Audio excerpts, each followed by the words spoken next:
A few videos back, I had shown you a beet recipe, and it was boiling my beets.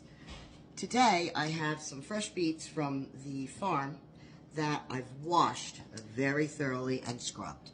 And we're going to do a method in the oven. We're going to roast them. Because I don't have leaves and I just have the bulbs, the roots, I'm going to roast them. I take a little parchment paper, and then I'm just going to place the beets. I'm snipping off the little root end. That's bothering me. I got the beets this way. The leaves were missing. So I'm going to put them on the parchment paper.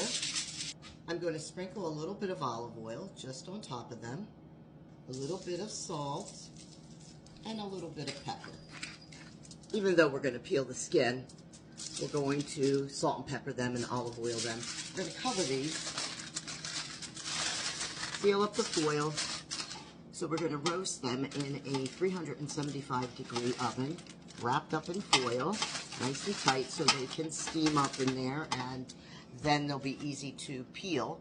Just another way of making a beet salad, and there's so many ways you can eat them, and what goes very well with beets is goat cheese. That's not something I eat, so I'm not going to be showing you that, but we're going to roast them, and they're going to take a while.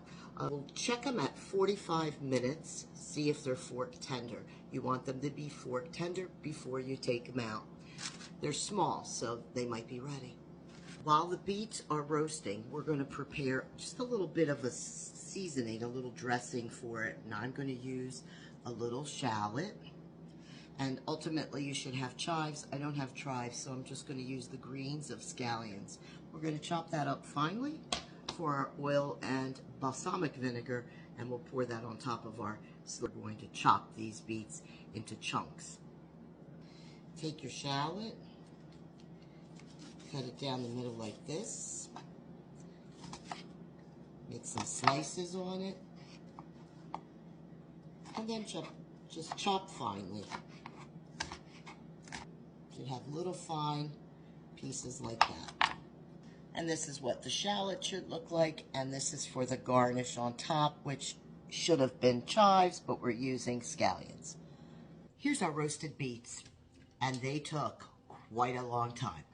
I would say they took over an hour. To me, I would make them as I made them in my other recipe. I would just boil them. This roasting is not for me, but they took quite a while. Now we're going to peel them, and yes, they peel, you know, sort of.